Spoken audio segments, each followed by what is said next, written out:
The Scorpion will start in this area of the Empire, right below the Spine of the World Mountains. They'll have the Lion up here, the Unicorn up here. Both clans are pretty aggressive, and in the lore, have never been very nice to the Scorpion. The good news is that you can hold them up among these choke points. And Scorpion also have an opportunity to move through this passage, get to this village, and making sure the map isn't glitching out, and do a sneak attack inside a very vulnerable spot among the Lion. The bad news is that the Lion, if they take this village, they would also have access to here. Although I don't know if the AI would be willing to do that because going through this is a big hassle. Below you have nothing but unaligned settlements and minor clans. The unaligned settlements, could fall very easily. The minor clans are really just blocking your way. I have not added a feature yet, but if you attack the minor clans, you will set off the so-called realm divide trigger too soon. The minor clans are protected by the Emperor in the lore, so you can't just go into minor clan territory and take over.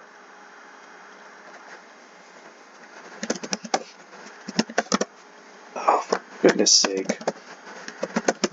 That always happens.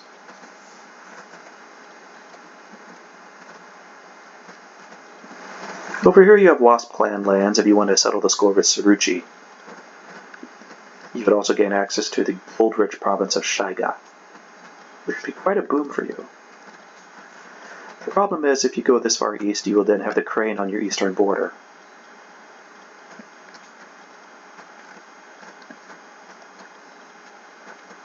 Eventually the crab will end up marching up, but they will have the minor clans blocking their way.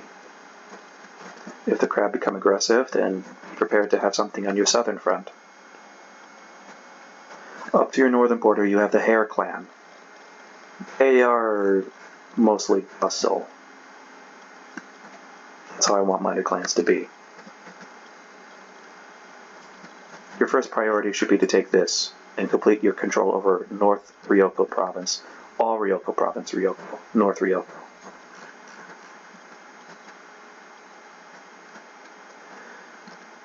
Your other priority should be the same as all the others, to grow your farmland and your military infrastructure. You could try expanding into the mountain passes. Make sure you have firm control over all these to stop the Lion and the Unicorn from pulling into your 4 provinces. If you can hold them off here, then they won't get much access into your most vital areas. Use the trees to lay ambushes, if you wish. Or you could just simply station a decent force inside the castles, or the village in the case of Biden.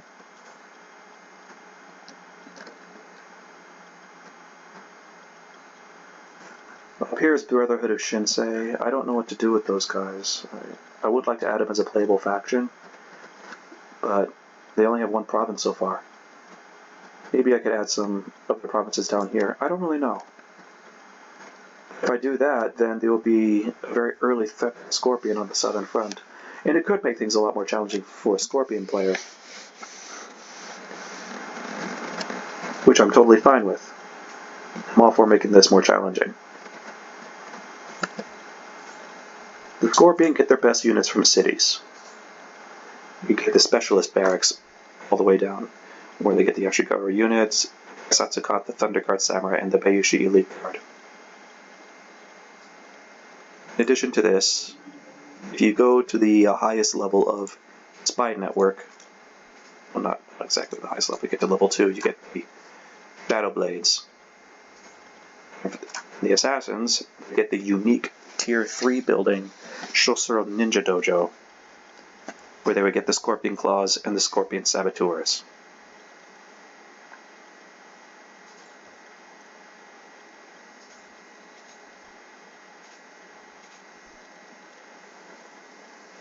For castles, it's not as good, but they still have a nice range. Federalized swordsmen, and the weapon masters. And they do have all the other variety of the generic units.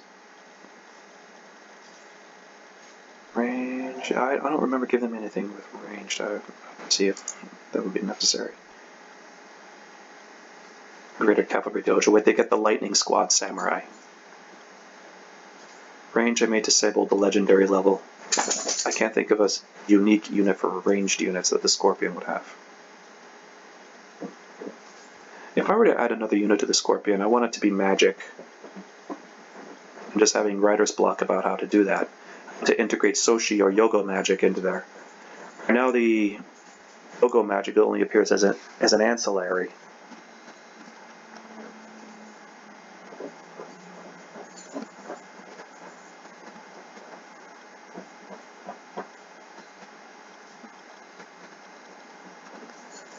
Oh, the unique buildings.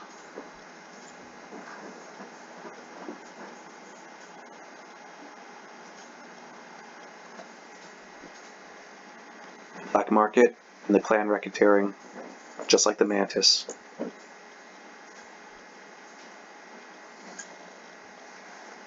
Bayushi Shoju. The infamous Bayushi Shoju is your clan champion.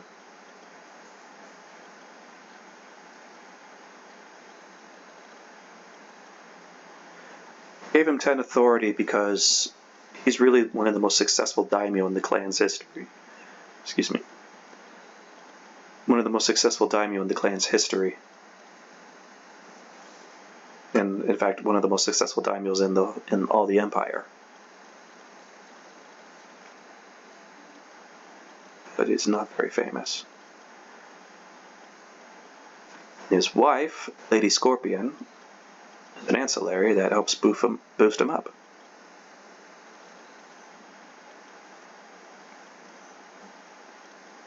Basically adds to popularity and makes him impossible to spy on or assassinate. Faction leader, unlucky, healthy caution, feels poorly. Intelligent, deceiver.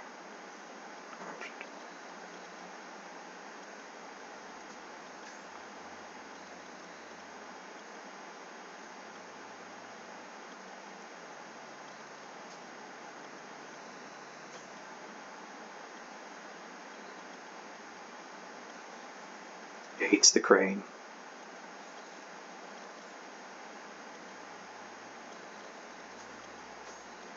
Hinton's curse.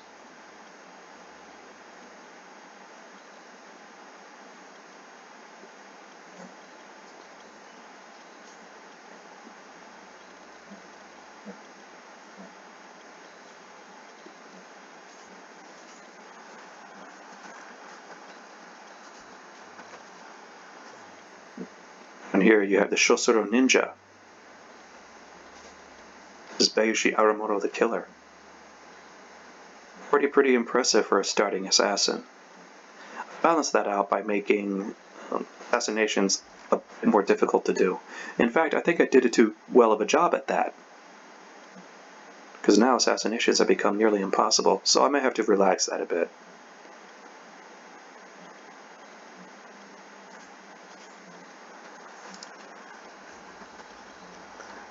Oh, I have to change that, maybe to Bayushi Courtier. The priest or magistrate is called the Kuroiban. And notice the agents actually have, it's like a rag covering their face, keeping with the identity of the Scorpion. The generals here, you have Beiji Angen. Angen? Let's say fast. He's the one who has the same name as the famous Beiji Tangen who wrote Eyes. So he has a whole lot of the traits that seem very lucky. I can't really remember any other Scorpion personality during this time period. If any of you remember any, feel free to comment. I'll definitely add that. For example, someone rightfully pointed out Sumotso. So now I add a Kitsumoto there.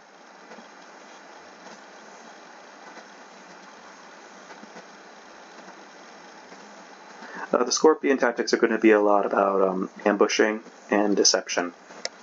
Your units are going to have the ability to hide anywhere and have very lethal attacks when they sneak up on their enemies. Use that to your advantage. If all the vegetation scattered all around, if the enemy is foolish enough to get close, you can simply pounce on them. Try to avoid a direct, regular fight. Especially with clans like the Crab, you will get steamrolled very easily. It'll be very humiliating for you.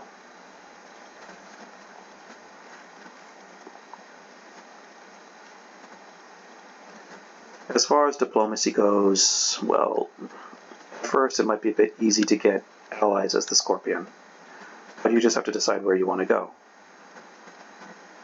You can try making an alliance with one of these clans, so when war breaks out between these two, you could just pick one side.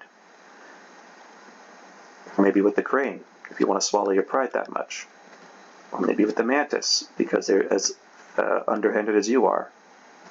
Try to get trade deals with the minor clans so you at least get extra income coming in.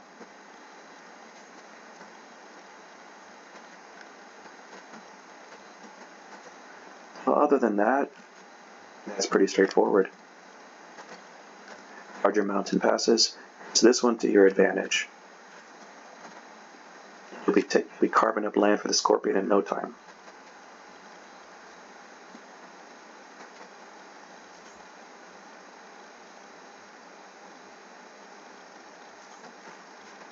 So that is really it for the starting strategies of the Scorpion. And next time, where we finally do this last bit, the Unicorn. And when we do that video, I have one question for you guys that, well, involves Twitch. I do not have a Twitch yet, but I'll ask you guys about Twitch next time. And I want to take an opinion poll with some of you viewers. Until then, see you next time.